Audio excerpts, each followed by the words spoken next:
Good morning all of you. हमारे YouTube channel geography junction में आपका एक बार फिर हार्दिक स्वागत है।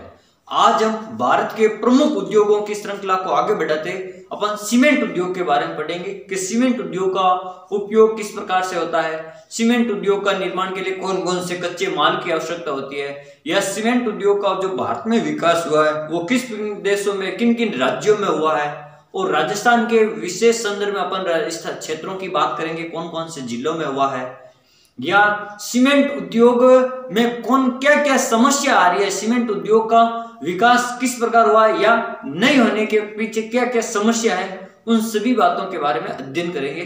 तो सबसे पहले अपन बात करते हैं सीमेंट उद्योग की। जो ये सीमेंट उद्योग है, ये भारत में जो सीमेंट उद्योग है ये सबसे बड़ा है कच्चा माल आधारित उद्योग है, क्योंकि अगर इसको कच्चा माल समय पर नहीं मिलेगा तो इस उद्योग पर प्रभाव पड़ेगा। तो कच्चा माल आधारित उद्योग माना जाता है। यह भी उद्योग एक हासमान उद्योग है। अब मैं आपको बता देता हूं हासमान उद्योग क्या होता है। जैसे अपन बात करते हैं कोई भी जैसे कच्चा माल है, जैसे 100 किलो का कच्चा माल है, तो अगर उसका अपन उपयोग करेंगे, उसको अगर अपन सीमेंट बनाने उपयोग करेंगे तो उसका अगर 60% तो उसका व्यय हो जाएगा, यानी वो खर्च हो जाएगा, यानी वो अवशिष्ट पदार्थ निकल जाएगा, और 35% 40% ही बाकी आपके जो उपयोग में लेने योग्य बचेगा। तो इस प्रकार जितना अपन को आवश्यक यानी कच्चा माल है उसका जो पीछे शेष बच जाता है वो भाग अवशिष्ट के रूप में बच जाता है और बाकी का अपन उपयोग लेते हैं। इस प्रकार ये एक हासमान उद्योग है। इसलिए इस उद्योग को भी ऐसे स्थान पर लगाना चाहिए जहां पर कच्चे माल की पर्याप्त आपूर्ति हो, कच्चे माल की क्या हो पर्याप्त आपूर्ति हो, ताकि इस उद्योग को लगाने से वहां उत्पादक क्षेत्रों में लगाने से अपन परिवहन के व्यय से बच सकते हैं, क्योंकि परिवहन है जो एक उद्योग के लिए सबसे महत्वपूर्ण कारक होता है, ताकि वो उद्योग इतना महत्व उसको कच्चे माल को लाने और ले जाने के लिए उसके लिए जो परिवहन का व्यय होता है वो अधिक होता है और वो फिर उद्योग महंगा होता है। इसलिए जहां पर कच्चे प्रोडक्ट यानी कच्चे माल या कच्चे माल की आपूर्ति ज्यादा हो वहीं पर इस उद्योग को लगाना चाहिए। पहली बात तो ये है। अब अपन बात करते हैं आगे। जैसे सीमेंट उद्योग एक कच्चा माल आधारित उद्योग है, ये ध्यान रखना कि कच्चे माल आधारित उद्योग है। इसका उपयोग भवन निर्माण में, अब इसका उपयोग किस में करते हैं सीमेंट का, जैसे भवन निर्माण में, सड़कें बनाने में, जैसे आजकल आरसीसी की जो सीमेंट की सड़कें बनती है तो सड़क निर्माण में, बड़े बड़े पुल बनाने में, सुरंगें बनाने में, या बड़ी बड़ी इमारतें बनाने में, या अपन कह सकते हैं जैसे नहर बनाने में, नहर बनाने के में भी इसका सीमेंट का उपयोग किया जाता है, आदि काम में किया जाता है। अब जैसे सीमेंट की आजकल ईंटें भी बनने लगी है तो उनके ईंटों में भी इसका उपयोग किया जाता है। सीमेंट के चद्दर भी बनने लगे, जैसे सीमेंट के चद्दर होते हैं वो भी, तो इनमें भी इनका उपयोग करते हैं, यानी घरेलू में। फिर सीमेंट निर्माण के लिए भारी मात्रा में यानी भारी मात्रा में कच्चे माल का प्रयोग होना चाहिए।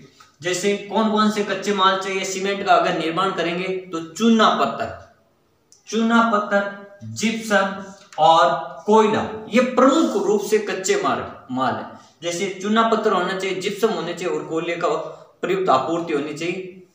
फिर अपन बात करते हैं यह एक हासमान उद्योग है, यह एक हासमान उद्योग है। हासमान उद्योग होने से आर्थिक खर्च अधिक होता है, यानी जो परिवहन है, जो पैसे हैं या जो वित्तीय खर्च है या पूंजी है वो अधिक खर्च होती है। इसलिए इस उद्योग को कच्चे माल के क्षेत्रों में स्थापित किया जाना चाहिए। कहीं कार बारादा चीनी उद्योग है, कपास उद्योग है, सीमेंट उद्योग है, इनको किस प्रकार या कहां पर स्थापित करना चाहिए, कच्चे माल की निकटता, बाजार की निकटता, बाजार के मध्य में या कहीं पर भी। तो इस प्रकार से आपको ध्यान रखना, जो हासमान उद्योग है जैसे चीनी उद्योग है, गन्ना उद्योग है, गन्ने का जो चीनी उद्योग है या सीमेंट उद्योग है, ये दोनों हासमान उद्योग है, इसलिए इनको कच्चे माल के क्षेत्र में लगाना चाहिए। और जैसे कपास उद्योग है, सूती वस्त्र, इसको अपन कहीं पर भी लगा सकते हैं, वर्तमान में वो विकेंद्रित हो गया, तो इसलिए अपन बात करते हैं हासमान उद्योग। अब अपन बात करते हैं जो सीमेंट उद्योग का प्रारंभ किस प्रकार से हुआ। सबसे पहले विश्व में कहां पर सीमेंट बनी, और फिर भारत की बात करेंगे। तो सबसे पहले 1824 में इंग्लैंड में पोर्टलैंड, एक स्थान का नाम है पोर्टलैंड, वहां पर सीमेंट का सर्वप्रथम आविष्कार किया गया। वहां पर सीमेंट सर्वप्रथम बनाई गई 1824 में इंग्लैंड में। ये ध्यान रखना, इंग्लैंड में कहां है, पोर्टलैंड स्थान है। फिर अपन बात करते हैं भारत में जो प्रथम सीमेंट का कारखाना जो पोरबंदर गुजरात में लगाया गया था, लेकिन वो सफल नहीं हुआ। भारत में जो प्रथम कारखाना 1904 में जो गुजरात के पोरबंदर में स्थापित किया गया, लेकिन वो सफल नहीं हुआ। और 1904 में ही एक और दूसरा कारखाना लगाया था चेन्नई में, और चेन्नई में जो कारखाना लगाया था वहां पर जो सीमेंट का उत्पादन है उसके लिए कच्चे माल यानी जो समुद्र के मध्य जो सीपियां होती है, समुद्र के मध्य जो जीव जंतु उनमें एक सीपी भी होती है, उनके कच्चे माल से सीमेंट का उत्पादन किया जाता था। वहां कच्चे माल में सीपियों का प्रयोग करके उनसे सीमेंट का उत्पादन करते थे। तो चेन्नई में 1904 में ही है वो। अगर पहला पूछे तो पोरबंदर गुजरात, लेकिन वो इतना सफल नहीं हुआ। फिर आगे बात करते हैं 1912-13 में पोरबंदर में एक और सफल कारखाना स्थापित किया गया। पोरबंदर में ही एक 1912-13 में एक कारखाना वो एक सफल कारखाने के रूप में साबित हुआ। फिर अपन बात करते हैं कि अन्य कारखाने, जैसे 1914 में जैसे मध्य प्रदेश का एक स्थान है कटनी, वहां पर भी कारखाना लगाएगा। 1916 में लाखेरी बूंदी, जैसे राजस्थान में लाखेरी बूंदी क्षेत्र है, बूंदी राज्य का, बूंदी जिले का लाखेरी क्षेत्र है, वहां पर भी पोर्टलैंड कंपनी ने यहाँ पर भी एक सीमेंट का कारखाना लगाया राजस्थान में। फिर बात करते हैं यह प्रारंभ में, और जो 1947 यानी सीमेंट उद्योग की प्रारंभ में थोड़ा धीमा विकास हुआ था। फिर बाद में 1947 के बाद में सीमेंट उद्योग एक तेजी से उभरता हुआ उद्योग के रूप में विकसित हुआ, क्योंकि सीमेंट उद्योग का 1947 के बाद में 18 मिलें थी, 18 कारखाने स्थापित कर दिए थे 1947 के बाद। तो वहां उत्पादन क्षमता लगभग 21.16 लाख टन थी, यानी 1947 में 21.16 लाख टन थी उत्पादन क्षमता। और स्वतंत्रता के पश्चात ये जो उद्योग है तेजी से विकसित हुआ। स्वतंत्रता के पश्चात, भारत कब स्वतंत्र, 1947 के बाद की बात है कि बाद में ये तेजी से विकसित हुआ। जैसे 2018 में लगभग 509 मिलियन टन प्रति वर्ष इसका उत्पादन होने लगा। 2018 की बात की जाए तो लगभग 509 टन मिलियन प्रति वर्ष उत्पादन होने लग गया। इतना तेजी से विकसित हो गया ये उद्योग।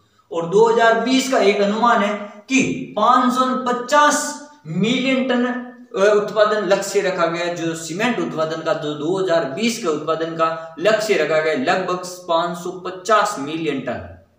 तो अब सीमेंट का कितना सीमेंट विकसित उद्योग के रूप में है। फिर अपन बात करते हैं जो ये भारत में लगभग 98% योगदान है जो निजी क्षेत्र का, यानी निजी क्षेत्र के जो कारखाने हैं सीमेंट उत्पादन के, तो लगभग 98% यानी 2% सीमेंट ही सार्वजनिक क्षेत्र में उत्पादन की जाती है। 98% जो कारखाने हैं भारत में, 98% जो उत्पादन करता है सीमेंट का निजी क्षेत्र करता है भारत में। फिर 210 बड़े कारखाने हैं भारत में, 210 सीमेंट के बड़े कारखाने हैं, और उनका जो उत्पादन है लगभग 410 मिलियन टन प्रति वर्ष होता है। जैसे अपन बात करते हैं जैसे यहाँ पर 509, उसमें से 410 तो ये जो बड़े कारखाने हैं उनके द्वारा होता है लगभग प्रति वर्ष उत्पादन। फिर बात करते हैं जबकि शेष उत्पादन 350 छोटे संयंत्र लगे हुए हैं, यानी 210 तो बड़े संयंत्र लगे हुए हैं और 350 से जो छोटे संयंत्र लगे हुए हैं वो शेष उनका उत्पादन करते हैं 2%। ये जो 360 है ये लगभग 2% उत्पादन करते हैं सीमेंट का। फिर अपन बात करते हैं कि उत्पादक राज्य भारत में कौन कौन से जो राज्य है सीमेंट उत्पादन में अग्रणी है। तो अपन बात करते हैं आंध्र प्रदेश, राजस्थान, कर्नाटक, मध्य प्रदेश, गुजरात और केरल। ये मुख्य रूप से मैंने बताया आंध्र प्रदेश, राजस्थान, कर्नाटक, मध्य प्रदेश और गुजरात और केरल ये राज्य। फिर अपन बात करते हैं राजस्थान के कुछ क्षेत्र। राजस्थान में इसका विकास कहाँ कहाँ हुआ, कौन कौन से क्षेत्रों में हुआ। तो राजस्थान के संदर्भ में अपन बात करते हैं। सबसे पहले तो अपन राजस्थान की बात करें तो जैसे मोडक क्षेत्र का नाम है, निम्बाहेड़ा ये क्षेत्र कहाँ पर है, जैसे निम्बाहेड़ा चित्तौड़ में, हापुड़ चित्तौड़गढ़, उदयपुर, लाखेरी का बूंदी में, सवाई माधोपुर, चूरू और ब्यावर, ये ब्यावर गांव अजमेर में। तो ये जो क्षेत्र है राजस्थान के लिए, जैसे हापुड़ है, निम्बाड़ा, मोडक है, उदयपुर है, लाखेरी है, सवाई माधोपुर है, चित्तौड़गढ़ है, चूरू है, ब्यावर है, ये सभी जो क्षेत्र है सीमेंट उत्पादन में अग्रणी स्थान रखते हैं राजस्थान में। और जो सफेद सीमेंट का कारखाना है जेके बाइट बिरला सीमेंट अपन एक गोटन में लगा हुआ है और एक खारिया खंगार में लगा हुआ। अगर प्रथम पूछे तो गोटन और बड़ा पूछे तो ये आपके खारिया खंगार।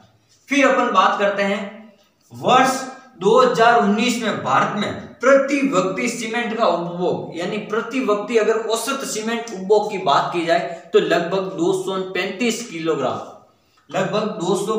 किलोग्राम एक व्यक्ति सीमेंट का उपयोग करता है, उपभोग करता है प्रति व्यक्ति। फिर अगर अपन बात की जाए तो सीमेंट उद्योग में क्या क्या समस्या आ रही है, तो सबसे पहले अपन बात करते हैं ये सीमेंट उद्योग है, यह बहुत ही खर्चीला उद्योग है और इसमें अधिक पूंजी की आवश्यकता होती है। हर कोई छोटा मोटा इस सीमेंट उद्योग को नहीं लगा सकता है, जो बड़े बड़े पूंजीपति होते हैं वो इस उद्योग को लगा सकते हैं, यानी यह एक खर्चीला और महंगा उद्योग है, पहली बात। दूसरी बात अपन बात करते हैं, ये अधिक पूंजी हो गया या अधिक निवेश वाला। फिर अपन बात करते हैं कि ये उद्योग जो आर्थिक लाभ इस उद्योग से बिल्कुल थोड़ा कम होने लग गया है, इसलिए जो पूंजीपति हैं अब इस उद्योग को लगाना नहीं चाहते हैं, इसलिए सीमेंट उद्योग में धीरे धीरे अब उत्पादन में समस्या आ रही है, क्योंकि जो पूंजीपतियों का जो इंटरेस्ट है या जो रुचि है अब सीमेंट उद्योग लगाने में नहीं है। तो सबसे बड़ी ये समस्या है।